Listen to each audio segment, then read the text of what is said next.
entonces vemos definición, etiología, cuadro clínico, diagnóstico y tratamiento. En el siguiente video vamos a ver más específico el algoritmo para ver por qué el paciente tuvo el síncope, pero ahorita nada más vemos como en general. Entonces, síncope va a ser pérdida temporánea de la conciencia. Y esta puede ser una pérdida súbita o gradual. Ahora, independientemente de que si la pérdida de la conciencia fue súbita o gradual, el retomar la conciencia puede ser súbita o puede ser gradual. Y es en parte con esto con lo que nos vamos a guiar al diagnóstico diferencial. Pero la definición nada más es pérdida de la conciencia por un momento temporal, independientemente de que si fue súbita o gradual. Ahora, etiologías, hay muchísimas, podemos dividirlas como queramos.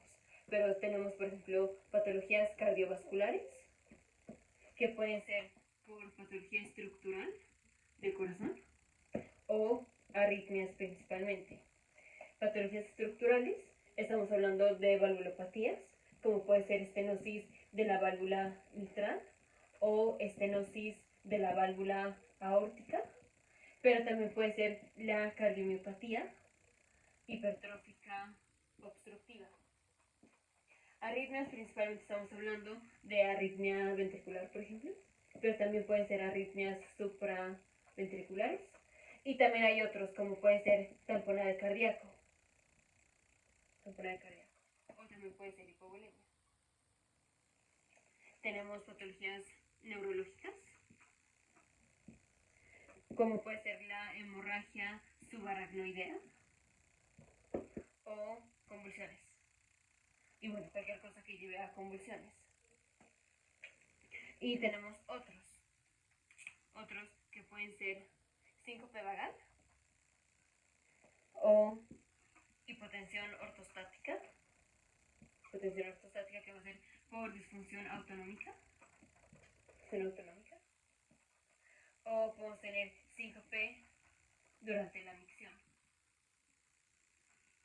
Y hay muchísimas causas, también puede ser por toxinas o tóxicos, como puede ser drogas de abuso o enfermedades metabólicas o trastornos metabólicos. Eso puede ser deficiencia de enzimas, por ejemplo, cualquier trastorno metabólico, o puede ser hipoglucemia, esa puede ser la causa, o también puede ser hipoxia. Entonces, básicamente esas son las etiologías. Ahora, más específico, cuando tenemos una patología cardiovascular, son estas las que se presentan con pérdida de la conciencia de súbito y retoman la conciencia de súbito. O sea, no tienen un postictal state, o un estado postíctico, o un estado de confusión, digamos, como es el caso de las convulsiones. En las convulsiones el paciente retoma la conciencia, pero gradual, generalmente en la convulsión tónico-clónica. Si estamos hablando de la convulsión de ausencia, es la única que retoma la conciencia de súbito.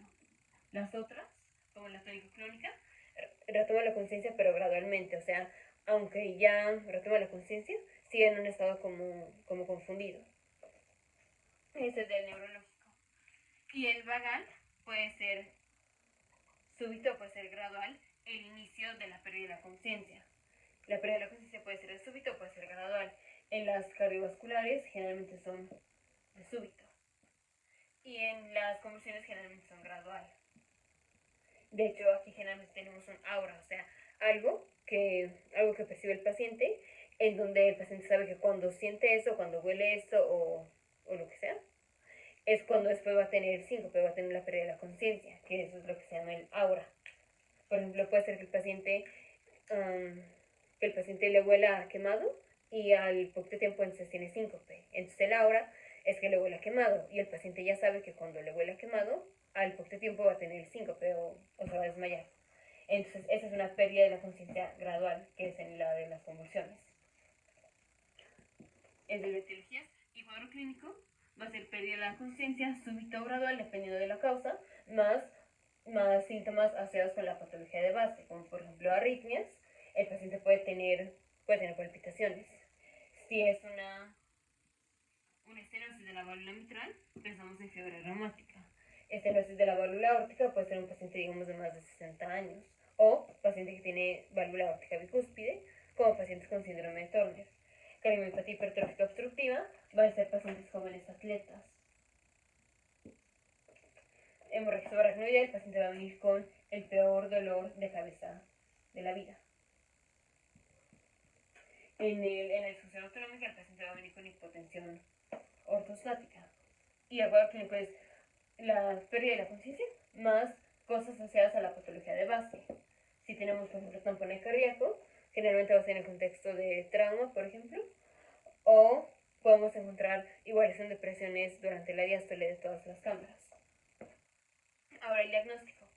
Entonces, la evaluación de pacientes que vienen con síncope son primero basado en las etiologías más comunes y que no sean procedimientos tan invasivos, y si no es necesario, tampoco pedir estudios de más.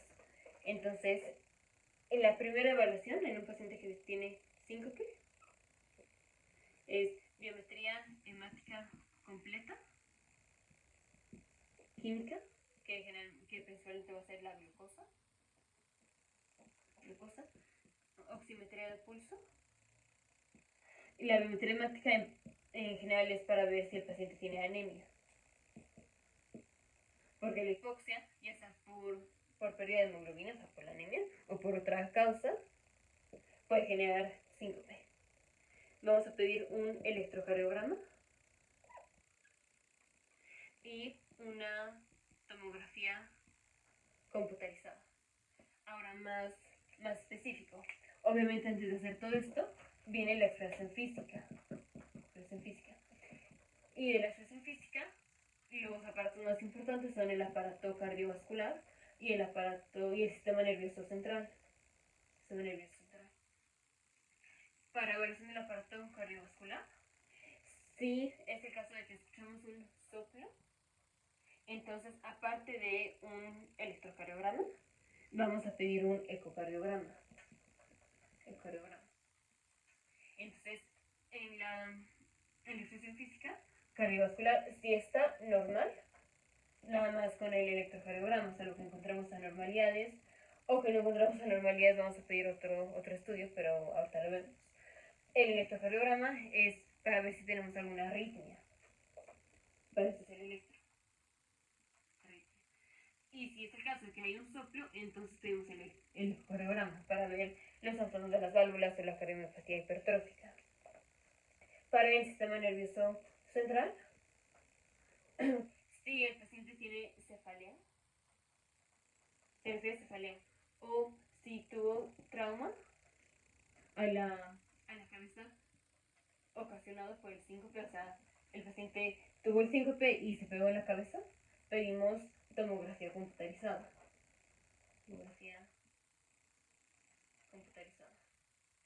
Y también si el paciente sospechamos o viene con datos de convulsiones. En este caso, aparte de la tomografía computarizada, también podemos hacer un electroencefalograma. Entonces, esta es la primera evaluación. Si seguimos sin encontrar nada, o sea, digamos, todo esto salió normal, entonces lo siguiente es ecocardiograma. Solo nos van a salir las 12 derivaciones y cada uno con 4 latidos máximo, por ejemplo, salvo que tengamos una arritmia. Entonces tampoco va a ser muy eficiente ver una arritmia en el electrocardiograma, salvo que en ese momento el paciente tenga la arritmia. Pero el paciente la puede tener a varios momentos del día y no de forma continua. Y puede ser que en el momento en el que le tomamos el electro no cachamos la arritmia. Entonces hacemos un holter. Vamos a pedir un holter, que el holter va de 24 a 72 horas. Y básicamente es un electrocardiograma, pero durante 24 o 72 horas. Y al paciente se le toma un electrocardiograma y con esto se puede ir a su casa, con este tipo de aparato para tomar el electrocardiograma. Y con esto es más probable que encontremos una arritmia a lo largo de 24 a 72 horas. En cambio aquí solo son en los poquitos latidos que salen en el electro, en donde podemos ver si hay una arritmia o no. Entonces vemos el Holter si es que no encontramos nada. Eso es para pacientes que no están hospitalizados. Si el síncope pasó en un paciente que está hospitalizado, entonces vamos a hacer telemetría. Ahora otras cosas son tamiz toxicológico. Tamiz toxicológico. Este es para ver si por causa de una toxina el paciente tuvo síncope. Esta es, digamos, la segunda evaluación. Y la tercera evaluación es si todo esto sigue saliendo negativo, entonces hacemos la prueba de la mesa balanceante, en donde aquí lo que vamos a hacer es tratar o ver si se puede generar un síncope cuando el paciente tiene disminución de retorno venoso. O sea, al paciente lo vamos a acostar, está en la cama, y el paciente lo acostamos como por 15 minutos. Y luego vamos a inclinar la cama como 80-60 grados, o sea, casi parado, un poquito menos. Le inclinamos como 80-60 grados y entonces el paciente va a estar casi parado, casi. Recordemos que cuando el paciente está acostado tenemos un aumento del retorno venoso, o sea, hay más sangre que le llega al corazón. Cuando el paciente está parado es una disminución de retorno venoso.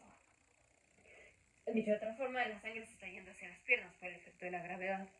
Entonces, si el paciente cuando se para, que la sangre se va hacia las piernas y tiene disminución de la presión, por ejemplo, podemos pensar que es esto la razón por la que el paciente está teniendo el síncope. En este caso, por la disminución del retorno venoso. Entonces, al estar haciendo esto, estamos tomando la presión y viendo los signos vitales. Ese es de diagnóstico. Y el tratamiento básicamente va a ser enfocado a la causa primaria. Ahora, lo más importante, o casi una de las formas importantes para descartar o ver por qué fue el síncope, son las patologías cardiovasculares, especialmente las arritmias.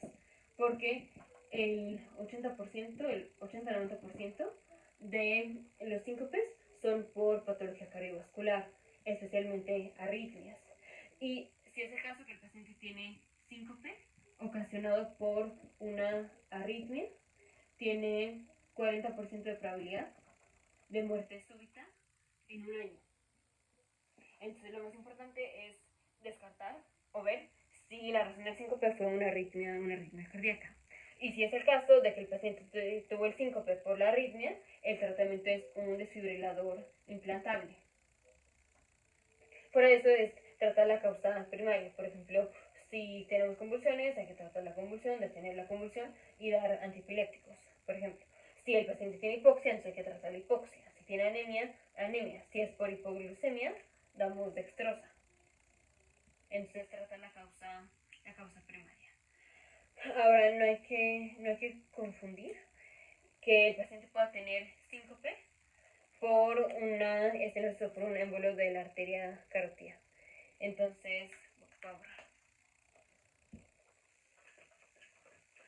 El síncope, independientemente de cuál sea la causa primaria, ya sea una arritmia, una patología estructural cardiovascular, una hipoglucemia o lo que sea, está basado en que la causa es una disminución de la perfusión al sistema nervioso central. Y perfusión involucra varias cosas. Por ejemplo, involucra darle oxígeno al sistema nervioso central, darle nutrientes al sistema nervioso central, como puede ser la glucosa. Entonces, sea cual sea la causa, sea una arritmia, una patología estructural, si esto hace que le llegue menos sangre, menos perfusión al cerebro, o sea, menos oxígeno, vamos a tener síncope, o sea, pérdida de la conciencia. Si tenemos una disminución de la glucosa, son menos nutrientes, o sea, menos glucosa, que le va a llegar al sistema nervioso central y podemos tener síncope. Entonces, todo está basado en disminución de la perfusión al sistema nervioso central. Ahora recordemos, tenemos el sistema nervioso central, Esta es una vista lateral del sistema nervioso central. Este es el lóbulo frontal, lóbulo parietal, lóbulo occipital, lóbulo temporal. Aquí está el cerebelo y aquí está el puente. El centro de la conciencia, si podemos llamarlo así, el centro de la conciencia, de la respiración, del sistema de alerta despierto, esto vive en el tallo cerebral. Entonces es el tallo cerebral. Específicamente esto es el mesencéfalo, este es el puente y este es el bulbo raquídeo. Aún más específico, el centro de la conciencia está en el bulbo raquídeo. Entonces, si va a ser por un evento cerebrovascular, la razón por la cual el paciente está teniendo síncope, tiene que ser algo que le pegue al bulbo raquídeo, o sea, algo que haga que tengamos una disminución de la perfusión al bulbo raquídeo. Entonces, regresando a anatomía, ¿cuáles son las arterias que le dan sangre al tallo cerebral? Y estos son la circulación posterior. Entonces, rápidamente vamos a poner el polígono de Willis para recordar.